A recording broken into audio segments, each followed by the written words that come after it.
con Dios como Job. Vamos a hacerlo en forma de reflexión, un poquito participativa. Y yo empezaría haciendo la pregunta: ¿cómo cree usted, hermano, que podemos fortalecer nuestra relación con Dios? Y sobre todo en la etapa de la juventud. Abierto el espacio para los que quieran opinar.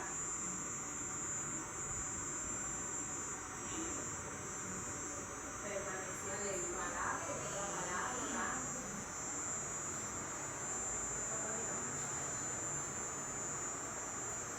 el que vaya a participar, que lo haga en un tono más enérgico para que todos puedan escucharle, porque en ese tono, allá en la esquina, aquella no te oyó. ¿Verdad aquella? A ver, permaneciendo en su palabra, orando, leyendo la Biblia. Muy devocional. Devocional, leyendo su palabra. ¿Quién más opina? Orando en todo tiempo. Orando en todo tiempo. Dejar de congregarse. Vale. Como algunos, dice Pablo. ¿Alguien más? Relacionando con Predicando la personas que tienen palabra. los mismos intereses. Predicando la palabra. Como dice Pablo, a tiempo y fuera de tiempo. En una intimidad con Dios. Intimidad con Dios. Amén. ¿Sí? ¿Alguien más?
haciendo viva esa relación con Dios? Usted y Dios, yo y Dios. Se la responde usted. Si es positiva la respuesta, entonces es el momento oportuno para fortalecer esa relación con Dios. Si la respuesta es negativa, es imperante, urgente, necesario e inmediato establecer la relación para poder robustecerla, porque no podemos partir de la nada si se trata de fortalecer, de robustecer, de fortificar, de amurallar. Todos esos conceptos que ya le dije que pueden ser utilizados de manera concomitante sin que le cambie el sentido. Primero entonces establecer la relación con Dios. Ese es el paso esencial que debemos tener pendiente. ¿Cómo puedo fortalecer esa relación con Dios? Entonces, si fortalecer significa todos esos sinónimos, entonces fortalecer es hacer más vigoroso, según la Real Academia, algo. Por eso se parte de la esencia primero de que debe existir, y según el diccionario de la lengua española, significa fortalecer, dar vigor y fuerza material o moral. O sea, puede ser en lo físico, como también el concepto se aplica a lo espiritual. En el caso nuestro, a esa espiritualidad ferviente que debemos nosotros demostrar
de las disposiciones del rey por encima de los beneficios personales.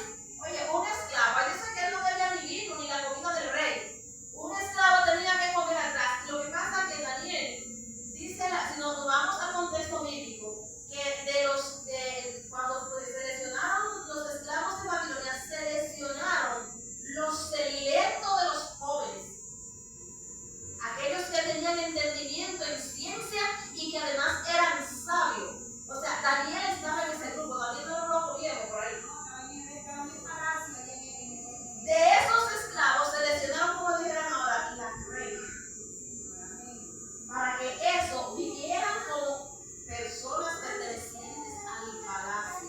Pues iban a beneficiarse de todo, beber del vino, comer de los banquetes del rey y seguirse formando en sabiduría, ciencia, conocimiento de los astros. Pero Daniel dice, no sabemos, la Biblia no dice cuántos más de los jóvenes israelitas fueron llevados al palacio.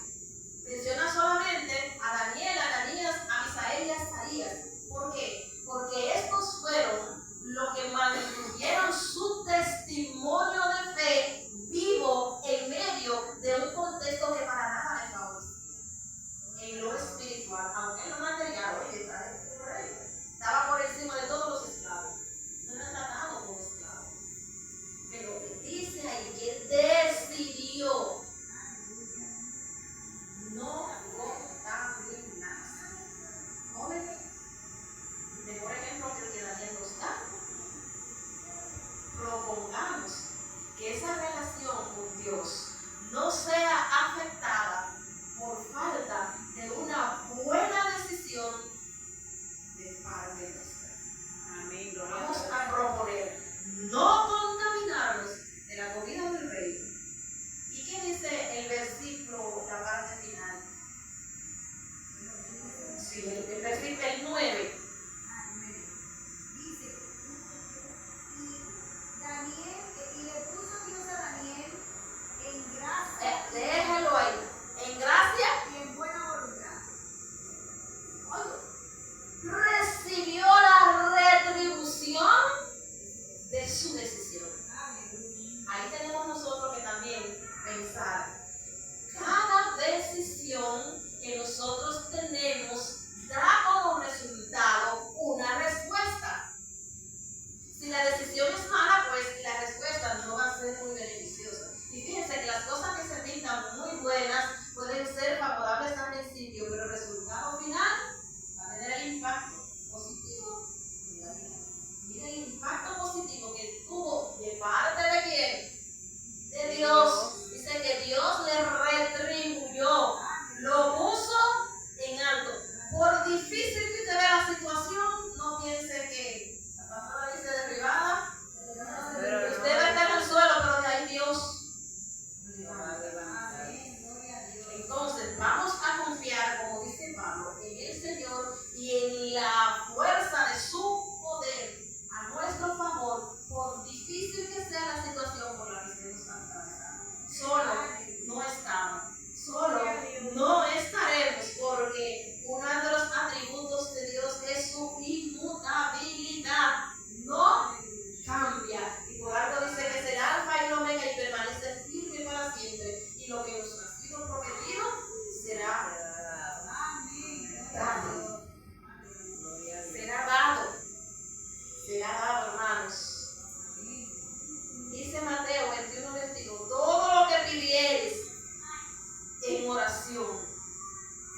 seguir a Cristo no es el mero hecho de venir a la iglesia a un culto y palmear, cantar un coro y escuchar la prédica. Es ser su testigo.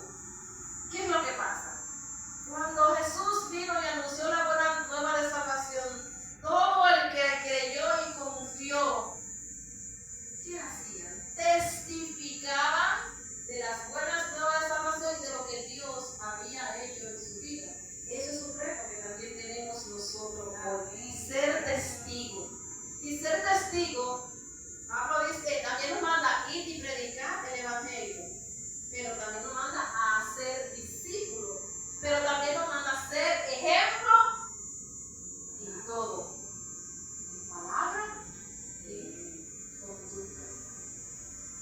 Entonces, y la mejor experiencia que nos ofrece el texto bíblico es la experiencia del joven Timoteo. Debo pasar un poquito por ahí, ¿verdad? Pero que Pablo le dice al joven Timoteo.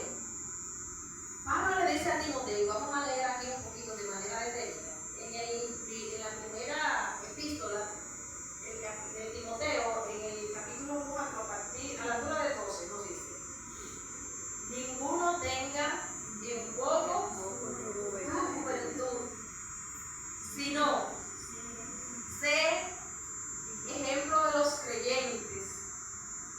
Y Pablo no lo deja ahí. Oigan cuáles aspectos Pablo le orienta a Timoteo que sea ejemplo. En palabra, tu vida, lo que dice, tu boca, cómo te expresas, lo que hablas, para qué, por qué y con quién tú hablas. Además le dice que él sea ejemplo en conducta, cómo te comportas, cómo te diriges, cómo actúas, pero además también le dice en amor, esa expresión por el otro, por la otra persona, en espíritu, también en fe y en fuerza. Y aconseja además que entre tanto Pablo vuelve a él. Oigan, ¿qué tiene Timoteo que ocuparse? ¿A qué tiene que dedicarle tiempo? ¿Qué tiene que hacer? Le dice que se ocupe de la lectura. Volvemos otra vez ¿a qué? A la palabra, al estudio de las Sagradas Escrituras. Pero también le manda que exhorte, o sea, lo que tú aprendes, no te quedes con eso, exhorta y enseña. Dice un refrán por ahí que el conocimiento que no se comparte, de poco sirve porque no era común.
que orienta a Timoteo en la lectura, en la exhortación, en la enseñanza, siendo ejemplo de que la palabra de Dios guía nuestro comportamiento, que tenemos una conducta apropiada, que el amor de Dios es manifestado en nuestras vidas, que somos ostento de la fe en Cristo y que por tanto manifestamos en nuestro actual una espiritualidad ferviente como testimonio de que nuestra relación personal con Dios es fuerte. ¿Ah? Y si no podemos hacerlo, dice que le pidamos a Dios sabiduría, porque el temor de Dios es el principio de la sabiduría, y el que es inteligente, dice la palabra de Dios, que se aparta del mal. Y si a través de la sabiduría podemos encauzarnos de manera correcta en los caminos del Señor, y si nos hace falta la sabiduría, Él nos la da. Dice Santiago 5:1, si alguno tiene falta de sabiduría, ¿y sabe qué? Nos la van a dar, y no ching. O sea, que es posible entonces mantener una relación ferviente y fuerte con el Señor. Y cuando nuestras fuerzas no nos ayudan, vayamos al dador de la sabiduría para que Él nos ayude a afianzar nuestra fe y nuestro compromiso como creyentes que hemos optado por llevar un estilo de vida diferente de lo que no han conocido a Dios. Y fíjense que estuve explorando algunos consejos para fortalecer las relaciones y encontré unos tips bastante interesantes de cómo fortalecer la relación interpersonal. Ya no estoy aquí hablando del plano espiritual, la interpersonal. O sea, usted con un amigo, con un compañero de trabajo, con un vecino. Y la Biblia nos dice, debe comunicarme con sinceridad y apegado a la verdad. El número 2 es aprender a escuchar. Y el número 3 dice que demuestre agradecimiento por la interacción y relación con la otra persona. Además, debemos asumir a veces actitud hasta de sacrificio por esa otra persona. Aprender también a cómo acercarnos a ellos. Conociendo a la persona, sabemos en qué manera podemos acercarnos para que esa relación sea más fluida, más asertiva y más efectiva. También dedicamos tiempo para pasarlo con esa persona, para comunicarnos, para interactuar, para esparcirlo. También debemos prestarle servicio cuando se nos necesita, demostrar confianza y compromiso en esa relación. También debemos reconocer si nos equivocamos, si ofendemos, si le fallamos. Y también, además, debemos aprender de qué manera podemos demostrar el amor que sentimos por esa persona. Y yo pregunto, ¿y es posible aplicar todos estos tips en una relación espiritual con nuestro Dios? ¿Y cuánto tiempo pasamos conectados en una conversación con un amigo? ¿O cuánto tiempo intercambiando textos por el chat, por el Facebook, por el TikTok, todas las redes que andan por ahí? ¿Y cuánto tiempo pasamos para fortalecer esa relación con el amigo? Y nos vamos a encontrar, vamos a comernos helado. Y hablamos hasta de lo que no debemos. Y para fortalecer esta relación con Dios, ¿cuánto tiempo le dedicamos? ¿Cuántos mensajes enviamos? ¿Cuántas veces nos conectamos en oración para agradecer? Porque a